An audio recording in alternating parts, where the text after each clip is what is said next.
Bismillahirrahmanirrahim. Alhamdulillahirabbil alamin wassalatu wassalam ala asyrafil anbiya'i wal mursalin wa ala alihi wa sahbihi ajma'in. Subhanaka la ilma lana illa ma 'allamtana innaka antal alimul hakim. Rabbi shrah li sadri wa yassir li amri wa hlul 'uqdatam min lisani yafqahu qawli. Amma ba'd.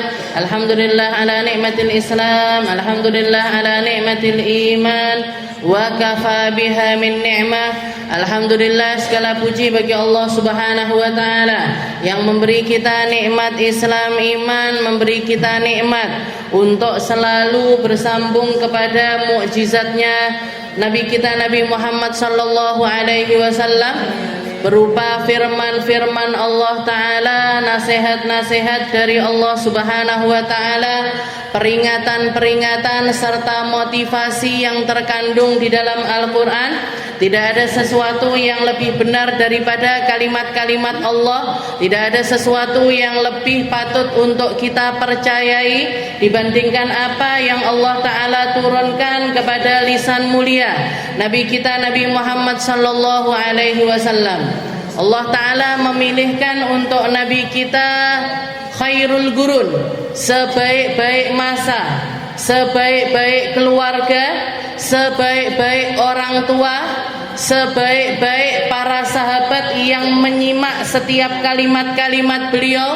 Allah Ta'ala juga menyiapkan untuk Nabi Muhammad sebaik-baik kalimat, sebaik-baik malaikat yang diturunkan untuk menemani Nabi Muhammad SAW di dalam setiap perjalanan dakwah beliau, di dalam setiap hal yang terjadi di dalam diri Nabi.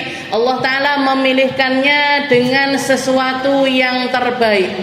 Termasuk diantaranya adalah umatnya Nabi pun dijadikan umat yang terbaik. Kuntum khaira ummatin ukhrijat linnas ta'muruna bil ma'ruf wa tanhauna 'anil munkar. Katanya Allah Ta'ala, wahai kalian segenap umat, kalian adalah umat yang terbaik. Kita menjadi umat yang terbaik bukan karena kitanya, bukan karena diri kita masing-masing, tidak, tapi karena kita bersandar kepada sebaik-baik Nabi. Kuntum khaira ummatin ukhrijat linnas ta'muruna bil ma'ruf wa tanhauna 'anil munkar. Dan kalian akan selalu menjadi umat yang terbaik ketika berlaku di dalam diri kalian. Ketika kalian melihat ada kebaikan, kalian gak pengen baik sendiri tapi ngajak orang untuk ikut baik. Ketika kalian melihat ada keburukan, kalian semuanya berusaha untuk menghilangkan keburukan tersebut. Itu yang dimaksud dengan sebaik-baik umat. Bukan umat yang cuek, bukan umat yang gak peduli, bukan umat yang gak mau tahu, tapi umat yang berjalan bersama-sama menuju Allah Subhanahu wa ta'ala di dalam mengikuti kebaikan serta menghindari segala macam keburukan. Jadi ketika hal yang semacam ini hilang dari umat, ketika ada keburukan kita nggak mau tahu dengan keburukan tersebut, ada kebaikan maunya dimakan sendiri, maunya dinikmati sendiri, maka lepas juga label khairu kuntum khaira ummatin, hilang juga kalimat kalian adalah umat yang terbaik. Maka ketika kita merasakan kebaikan, ketika kita merasakan perbuatan-perbuatan baik atau nikmatnya menjadi hamba yang baik, jangan menjadikan itu sebagai konsumsi pribadi, tapi ajakan orang-orang untuk ikut baik. Dan ketika kita melihat keburukan, usahakan keburukan itu sedini mungkin. Kelihatan masih ada gelagat, kelihatan masih ada pergerakan yang kecil, cepat-cepat dihilangkan. Karena ketika itu menjadi sesuatu yang besar, akan menjadi sangat sulit sekali untuk ditangani. Jadi mulai dari sedikit, jangan abai dengan keburukan sekecil apapun. Biar apa? Biar kalaupun misalkan dia ini memang bibit-bibit keburukan, cepat-cepat dimatikan. Katanya Sayyidina Ali bin Abi Thalib, umat ini orang baik itu banyak. Orang baik itu banyak, orang nggak baik itu sedikit. Cuman kadang-kadang orang baik ini mereka memilih untuk menjadi orang-orang yang diem, sehingga keburukan itu merata di mana-mana. Nggih, wes sing penting aku sholat dhewe. Sing penting aku ngaji dhewe. Yang penting saya bisa berbuat baik sendiri, tidak mau ajak-ajak. Nah ini, maka keburukan tersebut, keburukan itu merata bukan karena banyaknya orang buruk, tapi diamnya para orang baik. Oke, kita lanjutkan pembahasan kita masih di dalam surat Abasa. Oke, a'udzubillahi minasyaitonirrajim. Bismillahirrahmanirrahim. Qutilal insanu ma akfarah min ayyi syai'in khalaqah min nutfatin khalaqahu faqaddarah thumma as-sabila yassarah thumma amatahu faqbarah thumma idza syaa'a ansyarah. Allah Subhanahu wa taala mengatakan di dalam surat Abasa, beliau mengatakan, Allah taala mengatakan qutilal insanu ma akfarah. Sungguh manusia itu kebanyakan mereka nggak tahu diri, kebanyakan mereka menutup diri, kebanyakan mereka tidak mensyukuri nikmat-nikmat yang datang dari Allah Subhanahu wa taala dengan sebenar-benarnya rasa syukur. Mereka tidak tahu terima kasih terhadap nikmat-nikmat yang Allah Subhanahu wa taala berikan. Walaupun dikatakan min sya'nil insan, yang dimaksud di sini bukanlah seluruh manusia, tapi sebagian dari keadaannya manusia, mereka memilih menjadi hamba-hamba yang enggak tahu diri. Sekali lagi, enggak semua orang enggak tahu diri, bukan semua manusia ini enggak tahu terima kasih kepada Allah Ta'ala, tapi Allah Ta'ala mengatakan wa qalilun min ibadiyasy syakur. Sedikit di antara umatku itu yang pandai di dalam mensyukuri nikmat. Yang sebagian besarnya gimana? Yang sebagian besarnya lupa, terlena, lalai, abai dengan kenikmatan-kenikmatan yang ada di dalam diri hamba tersebut. Orang ketika punya gigi, semua di antara kita punya gigi. Ada yang nggak punya gigi di sini? Semua di antara kita punya gigi. Dan menikmati nikmatnya gigi ini mulai dari kita umur 5 bulan, 6 bulan, 7 bulan sudah dikasih sama Allah Ta'ala, dan dengannya kita menikmati berbagai macam kenikmatan. Tapi sedikit di antara kita yang sadar kalau gigi ini adalah nikmat dari Allah.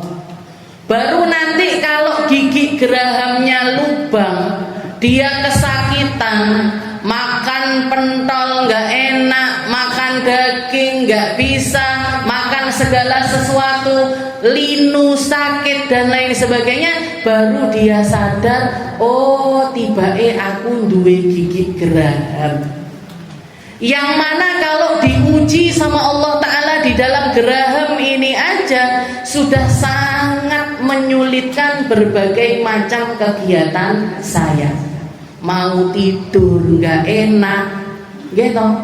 Loro untu niku nyut-nyutannya sampai bikin kita nggak bisa tidur, makan nggak enak, pusing kepala. Tapi ketika kita nggak sakit atau diambil sakitnya sama Allah Ta'ala, lupa lagi dia. Itu adalah sebuah kenikmatan.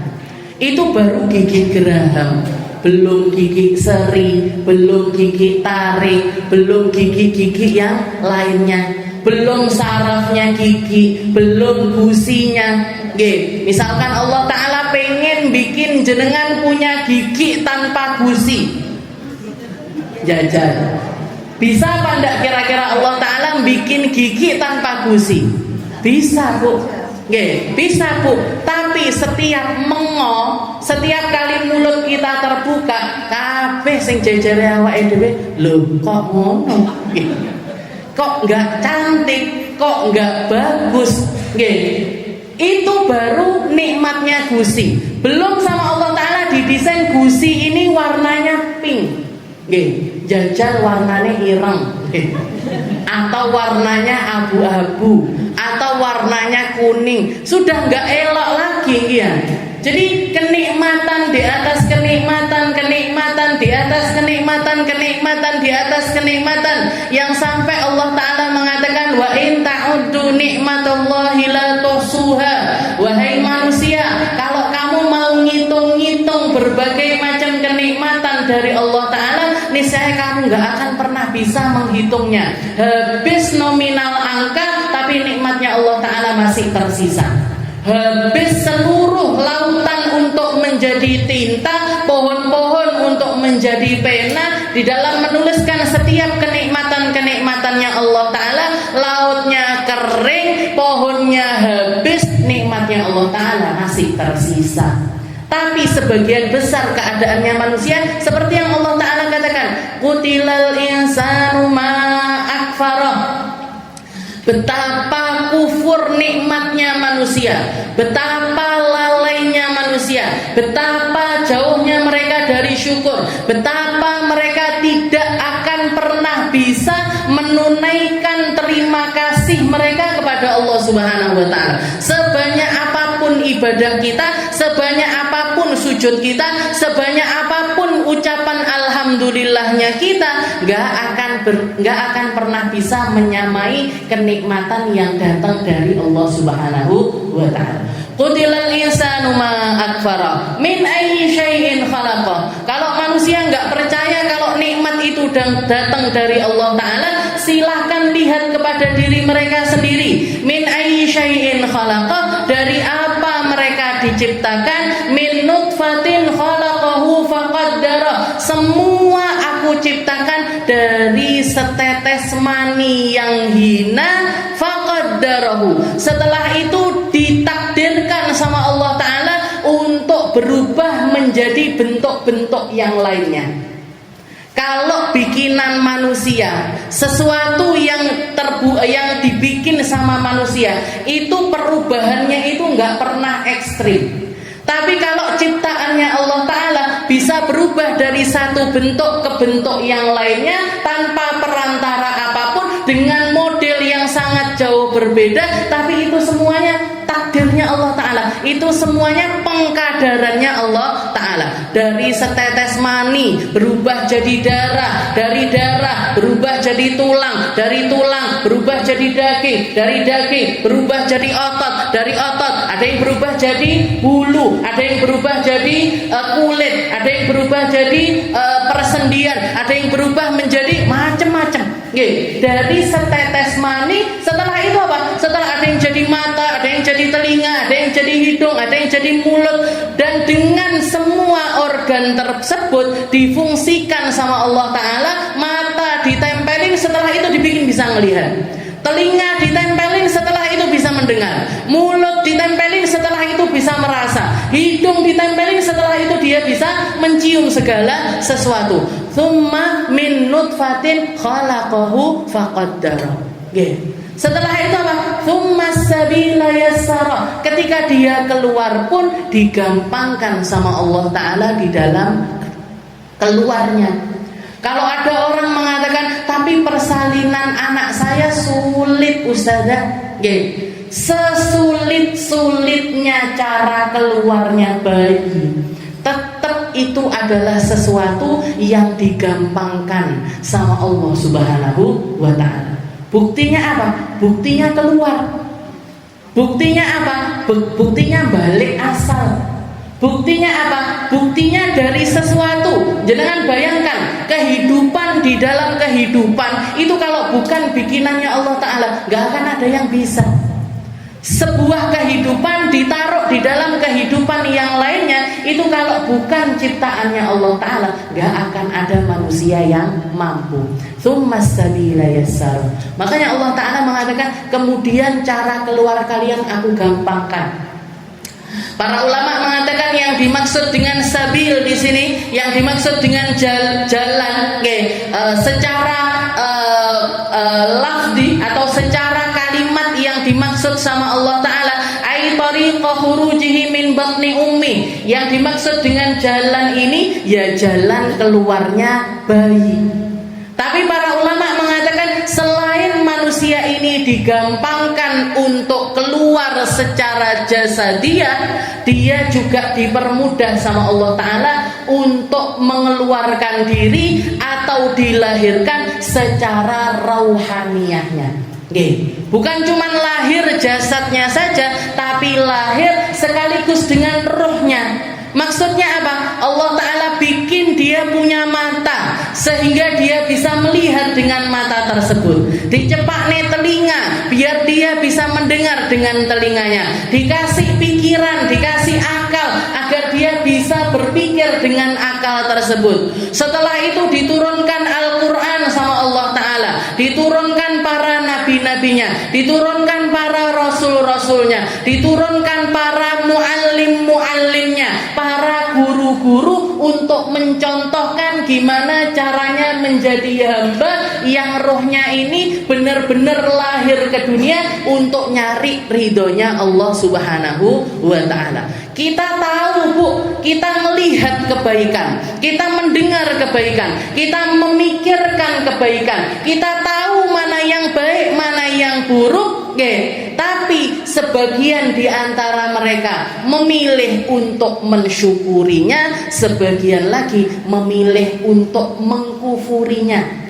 Makanya di dalam ayat yang lain Allah Ta'ala mengatakan inna hadainahus sabil imma syakiran wa imma kafura. Kami perlihatkan jalannya, kami tunjukkan jalannya, kami kasih ngerti tentang jalan menuju surga. Tapi sebagian di antara mereka memilih untuk mengikuti para nabi, para rasul, sehingga mereka nyampe ke jalannya Allah Ta'ala, sehingga mereka nyampe ke surganya Allah Ta'ala. Tapi sebagian lagi memilih untuk mengkufuri nikmat tersebut. Jadi yang jalan yang ditunjukkan sama Allah Ta'ala itu jalan yang luar biasa jelas.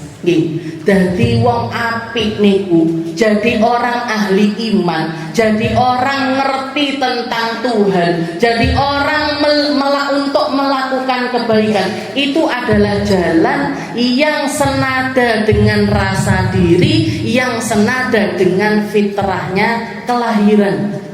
Kenapa? Semua orang asal muasalnya senang kebaikan, nggak senang keburukan.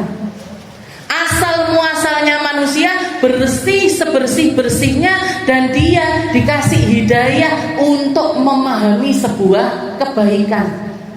Makanya orang pertama kali melakukan maksiat mesti badannya ini gemeteran, mesti pikiran antara keinginan atau yang dilakoni dengan keinginan hatinya itu pasti bertolak belakang. Tapi karena dia memilih untuk mengikuti hawa nafsunya, sehingga tersesat, gak tentu arah, gak kembali ke jalan yang benar. Makanya Nabi Muhammad SAW mengatakan i'malu, i'malu. Kita ini tugasnya di atas muka bumi ini adalah beramal.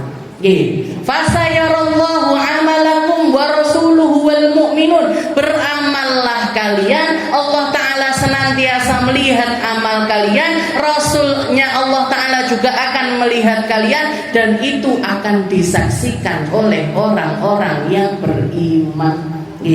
Dadi wong apik niku nggih, jadi orang baik aja.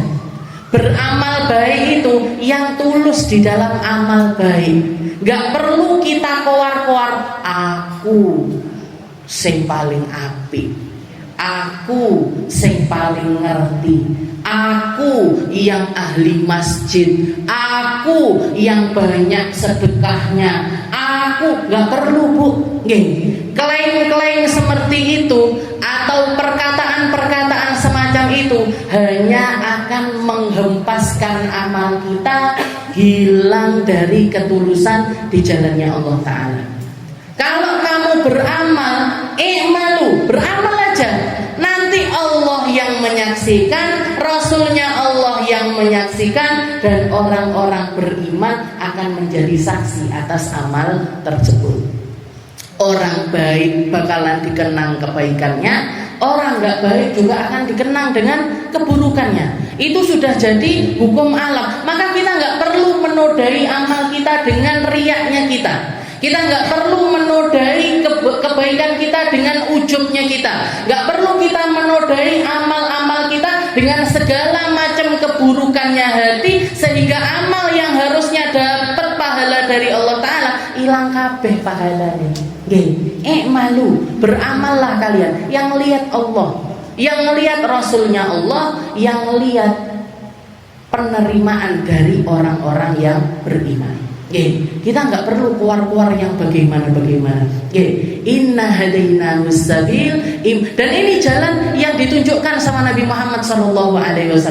Ini jalannya, inna hadainahu sabil. Kami nunjukkan jalannya. Ngai di dalam akhir, ketika khutbah terakhirnya Nabi di padang Arafah, Rasulullah khutbah panjang lebar, sampai para sahabat-sahabatnya Nabi mengatakan, ya Rasul, ka'annaha khutbatun muwadda. Ya Rasul, ini kok kayaknya khutbah-khutbah perpisahan dari jenengan ya Rasul, penuh dengan wasiat-wasiat yang runtut dan juga sangat banyak sekali. Apakah ini memang adalah sebuah tanda-tanda perpisahan ya Rasul? Termasuk diantara yang dikatakan sama Nabi Muhammad SAW, beliau mengatakan, taraktukum alal baydha, saya tinggalkan kalian semuanya di atas cahaya yang terang benderang.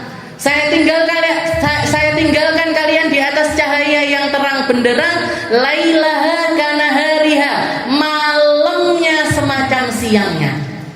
Jadi saking jelasnya syariat Islam, Rasulullah mengatakan malamnya kalian itu semacam dengan siangnya kalian. Gak ada orang iman kalau belajar, orang iman kalau dia memahami, orang iman kalau buka Al-Qur'annya, dia akan tahu persis kemana jalannya. Dia akan tahu persis gimana caranya beramal. Dia akan tahu persis gimana caranya nyari ridhonya Allah Ta'ala. Taraktukum ala baydha, katanya Nabi Muhammad, aku tinggalkan kalian di atas cahaya yang terang benderang, malamnya semacam siangnya. Maka ketika kalian masih bisa ditipu sama setan, masih bisa ditipu dengan hawa nafsumu, masih bisa ditipu dengan perkara dunia, masih bisa ditipu dengan perkataannya manusia, omongannya manusia, maka kalian masuk di dalam golongannya orang yang binasa. Kalian masuk di dalam golongannya orang yang tercela. Ini syariat sudah sangat jelas, kok masih bingung kalian? Di dalam ayat yang di dalam khutbah tersebut pun Allah Subhanahu wa taala menyempurnakan syariat Islam dengan perkataan al-yauma akmaltu lakum dinakum wa atmamtu alaikum ni'mati wa raditu lakumul Islam madina. Wahai Muhammad, hari ini, di hari Arafah ini, di haji wada ini, di tanah haram ini, akmaltu lakum dinukum, aku telah sempurnakan agama kalian, wa atmamtu alaikum ni'mati, serta kenikmatanku pun telah aku sempurnakan. Jadi Allah Ta'ala menyempurnakan agamanya, sekaligus menyempurnakan nikmatnya manusia untuk dia nikmati di dunia sampai di akhirat nanti. Al-yawma akmaltu lakum dinakum wa atmamtu alaikum ni'mati wa raditu lakumul Islam madina, dan aku ridhoi Islam sebagai agama kalian. Islam jadi agamanya kita, maka jangan digadaikan dengan apapun, Bu.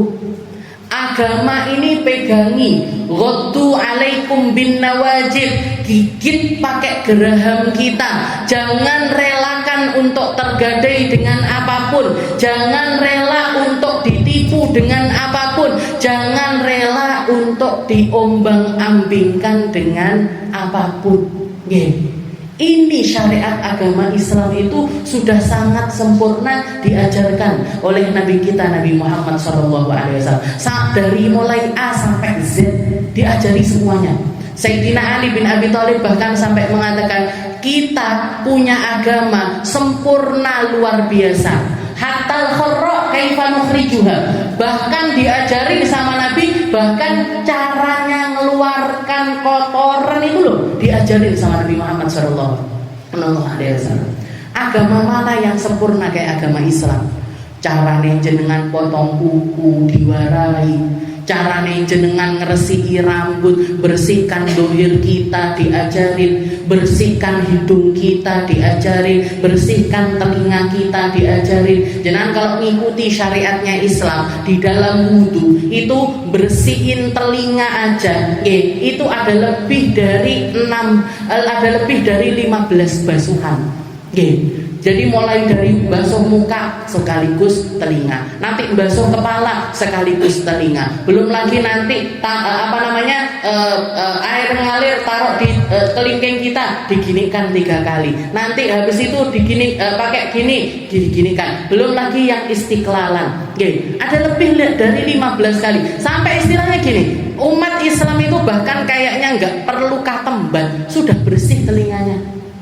Jangan kalau mau tahu caranya bersihkan hidung yang paling bersih, gak akan ketemu kecuali di dalam syariatnya Islam. Ada yang namanya istinsyak, ada yang namanya istinthar, ada yang namanya istinsyak, air dihirup sampai ke sini, habis itu nanti dikeluarkan. Yang menghirup ini namanya istinsyak, ngeluarinnya namanya adalah istinthar. Jangan gak akan ketemu ini di Kristen, gak ketemu neng Buddha, gak ketemu neng gone apa neng Yahudi, tidak ketemu agama sesempurna agama Islam. Inna hadainahus sabil, katanya Allah Ta'ala, ini kami tunjukkan jalannya. Terserah kamu mau jadi orang ahli syukur atau jadi orang kufur. Kalau kamu bersyukur jalanmu ke surga, kalau kamu kufur jalanmu ke neraka. Keputusannya ada di tangan kalian masing-masing. Kita ini mau dapat pahala atau mau dapat dosa, terserah kita. Kita itu mau diazab sama Allah Ta'ala atau dikasih kenikmatan di atas kenikmatan sama Allah Ta'ala, terserah kita. Jenengan mau pilihan itu semuanya terbentang di depan mata. Pagi tadi jenengan mau ngapain aja, terserah jenengan. Siang nanti jenengan mau ngapain aja, terserah jenengan. Sore nanti jenengan mau ngapain aja, terserah. Ada yang ngabisin waktunya buat ngaji, ada yang ngabisin waktunya buat berzikir, ada yang ngisi waktunya dengan sujud, ada yang ngisi waktunya dengan sedekah dan lain sebagainya. Ada yang milih jalan yang lainnya.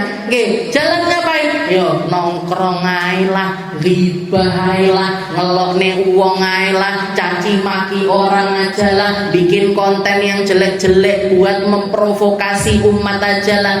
Tontonan terserah kita mau nonton apa, yang kita dengar terserah kita mau dengar apa, kita mau lihat apa, kita mau melangkah kemana dan lain sebagainya, terserah kita.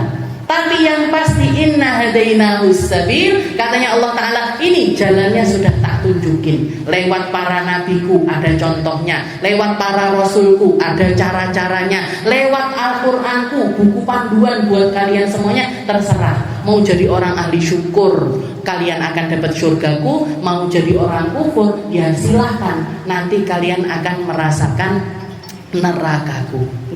Inna hadaina. Jadi Allah Ta'ala mengatakan tsummas sabila yassara, jalannya manusia ini dipermudah sama Allah Ta'ala. Di dalam hadis Nabi Muhammad juga mengatakan i'malu fakullun muyassar lima khuliqala. Katanya Nabi Muhammad, silahkan beramal, setiap orang itu punya jatah dari semua orang itu digampangkan atas apa yang akan dia gapai nanti. Kalau dia itu adalah para ahli surga, tanda-tandanya digampangin amalnya orang ahli surga. Kalau orang itu ahli neraka, digampangin juga sama Allah Ta'ala untuk beramal dengan amalnya orang ahli neraka. Maka ketika kita digampangin, saya ngaji kok gampang ya, saya ketemu sama ulama kok gampang ya, saya buat buka Al-Quran kok gampang ya, buat tahajudan gampang, buat duhaan gampang. Itu adalah sebuah kabar gembira, berarti kita digampangin untuk beramal amalnya ahli surga, maka insya Allah kita jadi ahli surga. Jangan sampai jadi yang kedua. Jangan sampai jadi yang kedua. Jadi Rasulullah SAW mengkabarkan semuanya dengan sangat jelas sekali. Terserah kita mau jadi hamba yang semacam apa. Tsumma sabila yassara. Nah, jadi selama di dunia ini Allah Ta'ala menggampangkan jalannya manusia. Oke, gampangin tangannya untuk diangkat, gampangin kakinya untuk melangkah, gampangin mata telinganya untuk melihat dan mendengar. Semuanya digampangkan sama Allah Ta'ala.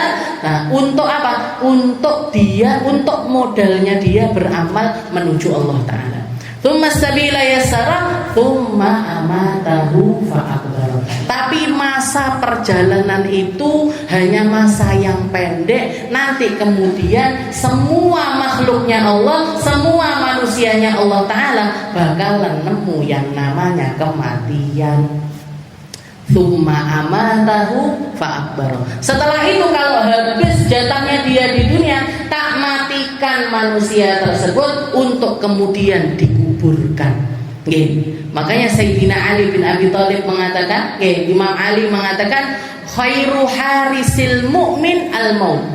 Sebaik-baik penjaganya orang ahli iman itu adalah kematian. Orang kalau bikin kematian itu di depan matanya, di depan pikirannya, mikir terus tentang kematian, kebayang-bayang terus tentang kematian, kebayang-bayang terus tentang kematian, itu adalah penjaga terbaiknya seorang hamba yang beriman. Kenapa? Karena otomatis dia ketika ingat kematian, aku engko sing tak gawa mati opo yo? Saya nanti bekal saya ke akhirat apa ya?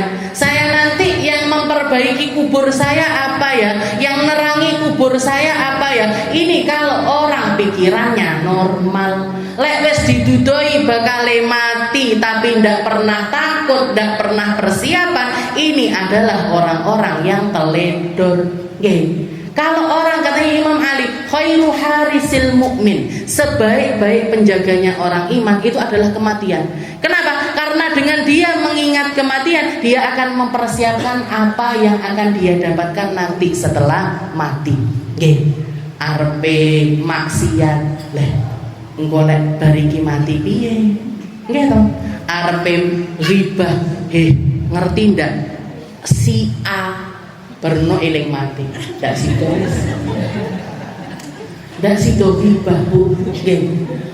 Mau suaminya marah-marah, mau nimpali marahnya suaminya, suaminya marah-marah ini, bu, panggah tak kei sangu sakmene apa enggak, cukup ae misalkan.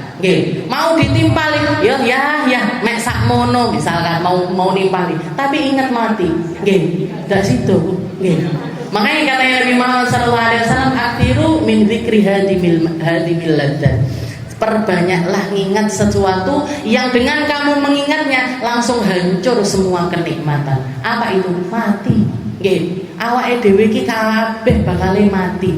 Semua dari kita ini pasti bakalan menemukan kematian. Bahkan kematian itu datang, istilahnya sebab, misalkan ada sebab-sebab kematian datang, tapi kok ajal, kalau belum waktunya ajalnya dia datang, ya nggak bakalan mati. Tapi tanpa sebab-sebab yang menuju kepada kematian, kalau memang ajalnya sudah datang, ya bakalan mati. Pernah ada satu kejadian di Arab sana, di zaman dulu, zaman as-salafun as-shalihin, ada orang jalan, setelah itu kepleset nyebur ke sumur, nyemplung ke dalam sumur. Tapi diselamatin sama orang, nggak jadi mati, istilahnya nggak tenggelam, nggak mati, dikeluarin dari tempat tersebut. Setelah itu orang-orang pada datang ngertakne lah istilahnya. Kayak kalau misalkan kita ada kejadian apa, ada orang tabrakan apa, kan semua orang piye kejadian emang jareke tiba, jareke gini ya. Semua orang pada ngertakne, ngertakne. Nyari tahu kabarnya orang tersebut. Jadi ada orang nyemplung sumur, setelah itu dikeluarin, orang-orang pada datang. Gimana ceritanya kok bisa kamu itu kecemplung sumur? Gini. Yo, saya tak ngombe dhisik. Minum dia segelas susu. Minum segelas susu. Setelah itu dia cerita, aku dek mang liwat, ndak roh piye, ujug-ujug kepleset, tahu-tahu masuk ke dalam sumur. Sini tak praktekin. Tak dudoi, kaya apa aku keplesetku sing pertama. diulangi lagi sama dia, kepleset lagi, masuk ke dalam sumur, mati yang kedua. Jadi istilahnya kenapa kok nggak mati ketika nyemplung yang pertama, kenapa? Kok harus matinya di cemplungan yang kedua ini, kenapa? Kira-kira karena apa? Karena masih ada rezeki, waktu yang harus dia habiskan, nafas yang harus dia habiskan, serta segelas susu yang sudah tertulis untuk jadi rezekinya dia. Entek rezekine, entek waktune. Begitu habis rezekinya dia, maka ketika itu diambil sama Allah Ta'ala. Jadi makanya Rasulullah SAW sampai bersumpah, walladzi nafsi biyadi, demi zat yang jiwaku ini ada di dalam genggamannya, sesungguhnya manusia itu gak akan pernah mati hatta tastakmila rizqahu, sampai dia menyelesaikan seluruh rezekinya, sampai datang ajalnya.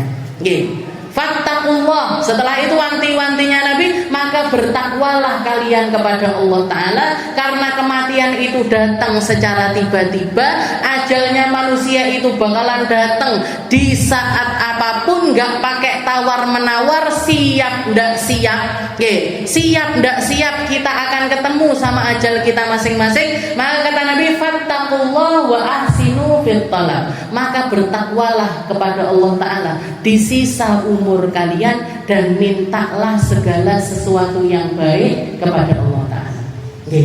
Minta hidup yang baik, minta rezeki yang baik, minta ibadah sing api, minta anak-anak yang baik, minta pasangan yang baik. Ahsinu fit talab, katanya Nabi, kalau minta sing api-api untuk duniamu sampai akhiratmu. Sampai akhirat ini apa? Ya Allah, mati yang baik, ya Allah husnul khotimah. Makanya salah satu zikir yang diajarkan sama para ulama kita, ya Allah biha, ya Allah biha, ya Allah bi husnil khotimah. Ini kalimat ini sebenarnya kalau jenengan pikirkan lucu. Ya Allah biha, ya Allah biha, ya Allah dengannya, ya Allah dengannya, ya Allah dengannya. Dengan apa ini sebenarnya? Biha ini domirnya dan kembalinya kemana? Kalimat ha ini tadi kembalinya ke apa? Nggak jelas kembalinya kemana. Kadang-kadang kita nggak diawali dengan apapun, langsung baca ya Allah biha, ya Allah biha, ya Allah bi husnil khatimah. Maka para ulama punya banyak pendapat. Dikatakan yang dimaksud dengan ya Allah biha di sini, ya Allah dengan zikir yang sebelum-sebelum saya. Ya Allah berkat amal saya yang kemarin-kemarin. Ya Allah berkat sambungan-sambungan saya sama Nabi Muhammad yang kemarin-kemarin. Dengan semua itu ya Allah, saya tawassul dengan semua yang telah berlalu dari diri saya, dari amal-amal kebaikan, kasih saya husnul khotimah. Jadi kita mempertaruhkan amal kita. Kita mempertaruhkan apa yang kita lakukan di dalam umur kita. Kita pertaruhkan setiap kebaikan-kebaikan kita untuk apa? Untuk dapat husnul khotimah. Kenapa? Karena sebaik apapun riwayat seseorang, lek ndak entuk husnul khotimah, bahaya, Bu. Begitu juga sebaliknya, kalau ada orang melakukan keburukan tapi dikasih husnul khotimah sama Allah Ta'ala, akhirnya dia, tempat kembalinya dia adalah tempat yang indah. Makanya husnul khotimah ini menjadi sebuah permintaan yang diminta oleh semua hamba beriman, sekaligus sesuatu yang paling ditakuti oleh semua hamba yang beriman. Karena sebaik apapun kita, kalau nggak dikasih husnul khotimah sama Allah Ta'ala, percuma semuanya. Muspro kabeh, nggak dianggap semuanya sama Allah Ta'ala ketika yang kita dapatkan bukan husnul khotimah.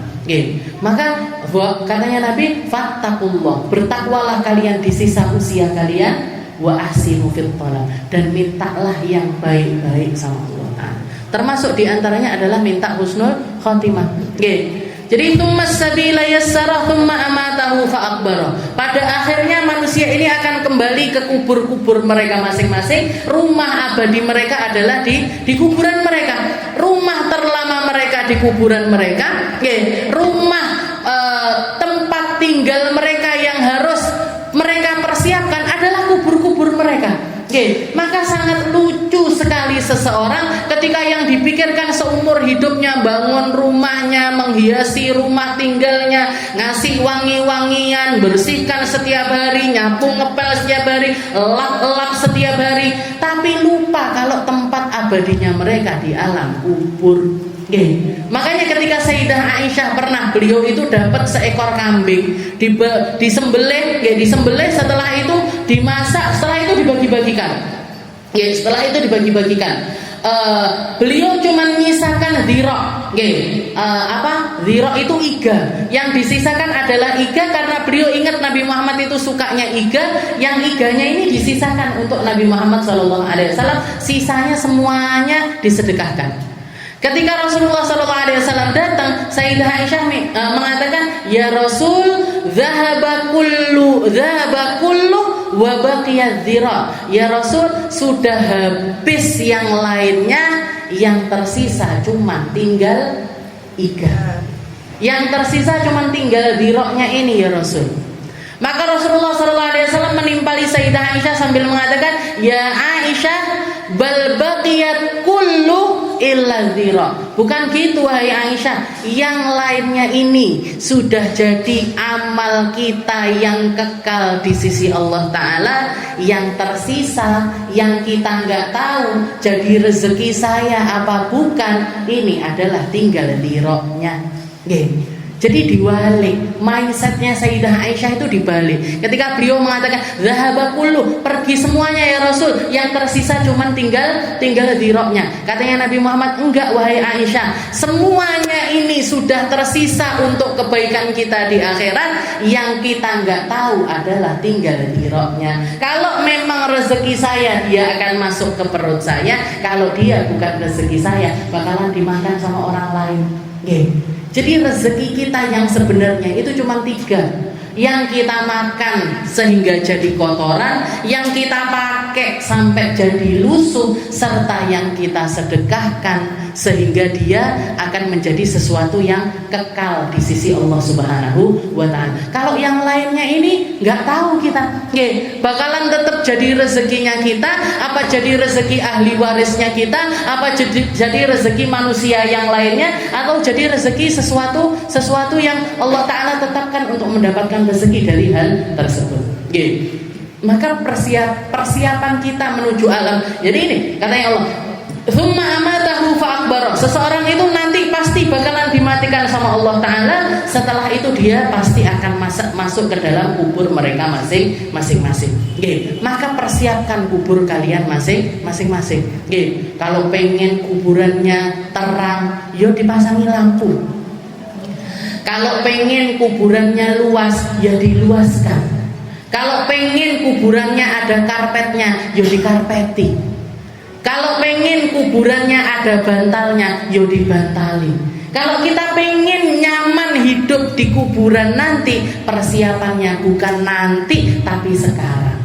Disiapin pakai apa Ustazah? Apa saya bangun kuburan tuku tanah segede tak nggih kuburanku dhewe. Enggak gitu caranya. Nggih, sebesar apapun tanah yang kita beli untuk jadi kuburannya kita, enggak akan jadi peluas kuburan kita. Tapi yang bisa meluaskannya adalah amal kebaikan. Yang bisa menjadi penerangnya adalah amal kebaikan. Yang bisa jadi karpetnya amal kebaikan. Semuanya amal kebaikan yang bisa kita kirimkan ke alam akhirat kita. Maka ketika kita menikmati dunia, jangan lupa untuk menyisihkan untuk alam akhirat kita. Ketika kita makan enak, milihnya yang kuburan kan gimana enak. Kita tinggal di rumah yang nyaman, pengennya kuburannya kita kan juga nyaman. Kita seneng dingin rumah kita, kita pengennya kuburan kita juga dingin. Kirimkan semuanya, Bu. Nggih. Kalau pengen itu semuanya nyampe sampai alam akhirat kita nanti, maka kirimkan itu semuanya nanti di kuburan kita. Sayyidina Ali bin Abi Thalib, beliau setiap kali melewati kuburan beliau mengatakan assalamualaikum. Nggih, katanya beliau kalau melewati kubur beliau mengucapkan salam. Assalamualaikum ahlad diyar. Ahlad diyaril muhisyah, katanya Sayyidina Ali, assalamualaikum, salam sejahtera untuk kalian semuanya yang telah tinggal di rumah yang penuh dengan ketakutan. Minal muslimina wal muslimat, dari golongan orang muslim, dari golongan perempuan laki-laki muslim, perempuan muslimah, wal mu'minina wal mu'minat, laki-laki yang mukmin ataupun perempuan yang mukminah. Antum lana salaf, kalian semuanya adalah pendahulu kita, wa nahnu lakum taba'an, dan kami nanti bakalan nyusul kalian. Wa nahnu insyaallah bikum lahikun, dan kami akan segera menyusul kepada, gak lama, waktu saya untuk nyusul kalian ini gak lama. Itu perkataannya Imam Ali. Setelah itu beliau ngobrol sama orang ahli kubur. Ditanya sama beliau, mengatakan kepada para ahli kubur, ya ahlal kubur, ya ahlad dini wal wahdah, ya ahlad dulmah wal wahsyah. Katanya beliau, wahai para ahli kubur, di tempat yang sempit dan sendirian, di tempat yang penuh dengan kegelapan dan juga ketakutan, amad diyar faqad sukinat. Kalau kalian nanyain rumah kalian sekarang sudah ditinggali orang lain. Kalau kalian nanya tentang harta kalian sudah dibagi-bagi sama anak-anak kalian. Kalau kalian nanya istri kalian sudah dinikahi sama orang lain. Jadi katanya Imam Ali seperti itu. Jadi beliau mengajak ngobrol sama orang-orang ahli kubur. Setelah itu beliau mengatakan, hadza khabaru ma indana fama khabaru indakum. Ini kabar kami ahli dunia, maka seperti apa kabar kalian? Tsumma taqata ila ashabi. Setelah itu beliau waktu itu sama murid-muridnya, beliau nengok sama para muridnya. Setelah itu mengatakan, amma inna idza adina bil jawab laqalu, wahai kalian, kalau misalkan orang ahli kubur ini bisa jawab, bisa ngomong balik kepada kita, mereka akan mengatakan inna khairaz zadid taqwa.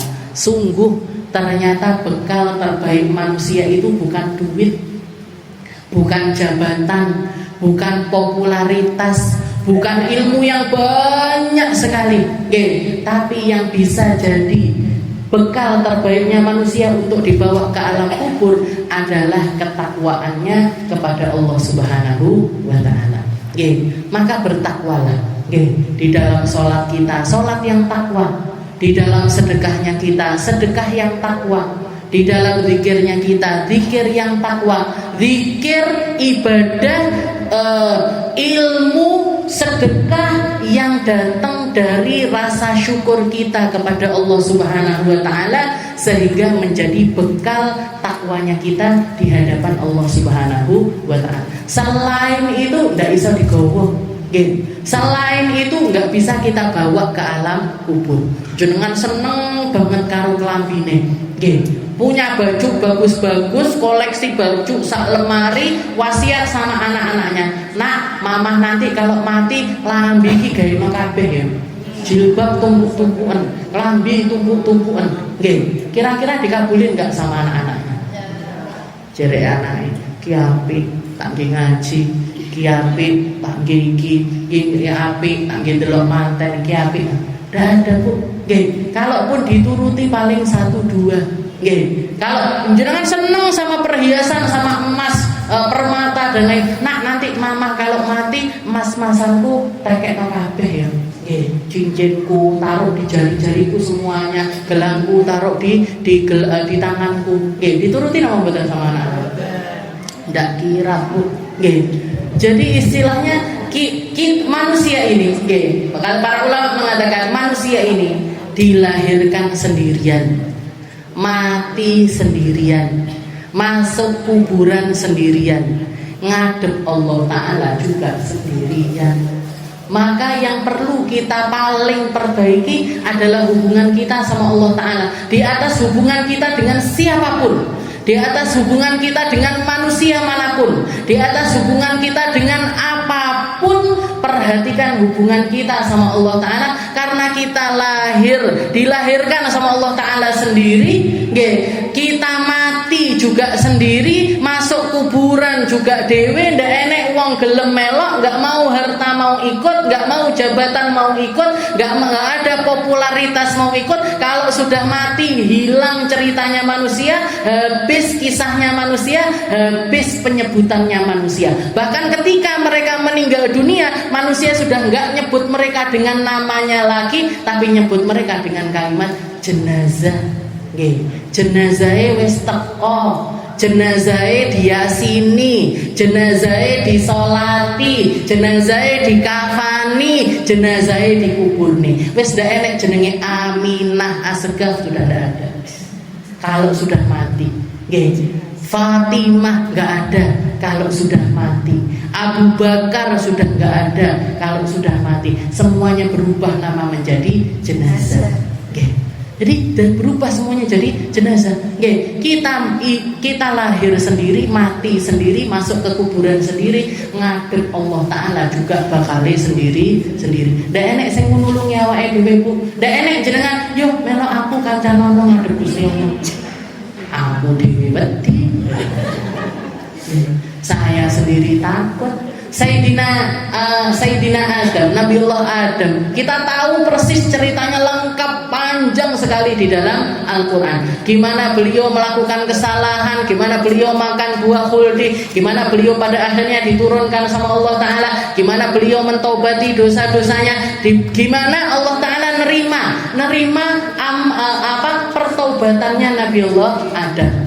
Jadi beliau bersalah, sudah minta maaf atas kesalahan tersebut, taubat bertahun-tahun atas kesalahan tersebut, dan diterima sama Allah Ta'ala pertaubatannya. Itu pun ketika dimintai tolong sama orang-orang, ya Adam anta abul bashar, wahai Nabi Allah Adam, jenengan bapaknya kita semuanya, bawa kita menuju Allah Ta'ala agar dipindahkan dari padang mahsyar ini ke tempat yang lainnya. Katanya Nabi Allah Adam, nafsi dewe innallaha ghadabal yaum bighadabin lam yaghdab qablahu wala ba'dahu mithla. Allah Ta'ala lagi marah dengan rasa marah yang belum pernah terjadi sebelumnya. Nafsi dewe. Itu cuma satu salahnya, Bu. Daneo awake dhewe yang mulai dari ujung kepala sampai ujung kaki salah tok.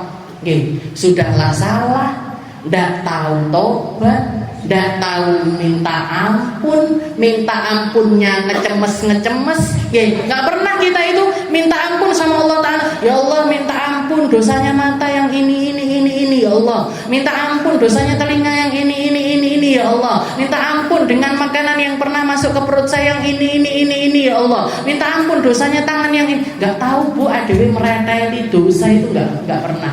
Bahkan banyak di antara dosa-dosa yang kita nggak merasa kalau itu dosa. Nggak ada orang, ya Allah minta ampun ribahku sing kae, selalu saja ribahe kakean. Sudah lupa saking banyaknya riba. Minta ampun pernah mutus silaturahim sama keluarga ini, sama saudara yang ini, sama temen yang ini. Bahkan nggak ditaubati dosa tersebut. Bahkan istilahnya berlarut-larut di dalam dosa tersebut. Nggak cepet-cepet berubah, nggak cepet-cepet memperbaiki diri, nggak cepet-cepet mundur dari kesalahan tersebut. Dibiarkan gitu aja. Sebene wis tau ngono, wis kadung ngono, wis modele wis kadung ngene, dibiarkan berlarut-larut. Qati'atur rahim. Ini dosa besar loh, Bu. Jadi mutus tali silaturahmi antara keluarga, dosa besar. Mutus silaturahmi sama orang tua, dosa besar. Mutus silaturahim sama keluarga, dosa besar. Satru-satrunan karo koncone, dosa besar. Bahkan gak diangkat sholat kita walaupun satu jengkal. Pernah kita ngobati itu semuanya? Sedikit yang dari kita yang mau berubah dari dosa tersebut. Sedikit dari kita yang dikasih hidayah untuk mentaubati dosa tersebut. Nabi Adam salah, dipreteli dosanya, minta ampun sama Allah Ta'ala sekian tahun, dan diterima pertaubatannya sama Allah Ta'ala. Kita sudahlah nggak minta maaf, nggak bertobat, nggak minta ampun, gimana mau diterima pertaubatan kita sama Allah Ta'ala? Terus nasib kita di akhirat nanti gimana? Nabi Adam aja mengatakan nafsi atas satu dosa, atas satu kesalahan yang pernah berlalu di dalam kehidupannya. Tsumma amatahu fa akbara, tsumma idza syaa'a ansyara. Dan manusia pasti dibangkitkan sama Allah Ta'ala. Kebangkitan itu sebuah kepastian, kembali kepada Allah Ta'ala itu sebuah kepastian, ngadep di hadapan Allah Ta'ala itu juga adalah sebuah kepastian. Maka yang perlu kita lakukan adalah yang selanjutnya, kalla lamma yaqdi ma amara. Maka jangan sampai manusia ini keluar dari dunia punya beban-beban di dunia. Kalau kita punya dosa, kita selesaikan di dunia. Kita punya masalah, kita selesaikan di dunia. Kita punya dendam, kita selesaikan di dunia. Kita punya sombong, kita tinggal di dunia. Kita punya keburukan, kita tinggal semuanya di dunia. Dan kita selesai urusan peribadatan kita sama Allah Ta'ala. Jangan berani masuk kubur kalau masih tersisa masalah di dalam kehidupan kita. Kalla lamma yaqdi ma amara. Kalau manusia nggak menyelesaikan di dunia, urusannya panjang di akhirat nanti. Kalau manusia memilih untuk berlarut-larut di dalam dosanya, larutan dosa tersebut kalau nyampe di akhiratnya Allah Ta'ala, urusannya besar, sulit, panjang, sakit. Gak akan ada manusia yang kuat untuk menebusnya di akhirat nanti. Maka kita minta ampun sama Allah Ta'ala. Kita minta sama Allah Ta'ala dikasih hidup yang baik, menyelesaikan urusan kita dengan baik, menyelesaikan masalah kita dengan baik, keluar dari dunia ini gak ada beban di hati kita, gak ada beban di dalam pikiran kita, gak bawa dosa, gak bawa kesalahan, gak bawa dosa yang gak ditaubati, gak bawa kesalahan yang kita gak minta ampun sama Allah Ta'ala, gak bawa permasalahan antara hubungan manusia, kecuali sudah kita selesaikan di dunia, sehingga masuk kita di alam kuburan, selamat kuburannya kita, terang kuburannya kita, luas kuburannya kita, diterima sama Allah Ta'ala dengan sebaik-baik amal kebaikan, diganjar sama Allah Ta'ala dengan ganjaran-ganjaran yang besar, kembali bisa kita mendatangi Allah Ta'ala dengan tanpa beban, dengan tanpa kesalahan, dan kita menjadi hamba-hamba yang diselamatkan sama Allah Ta'ala sampai masuk ke dalam surganya. Kita masuk ke dalam surganya Allah Ta'ala, ketemu sama para nabi-nabinya Allah, ketemu sama para rasul-rasulnya Allah, ketemu sama hamba-hamba mulia, dan kita menjadi para pengikut mereka, kita menjadi orang-orang yang mengikuti jejak mereka, kita menjadi hamba-hamba yang berjalan di belakang mereka. Ala hadhihi niyah wa ala kulli niyatin salihah wa ila hadratin Nabi Muhammad sallallahu alaihi wasallam bisirril Fatihah.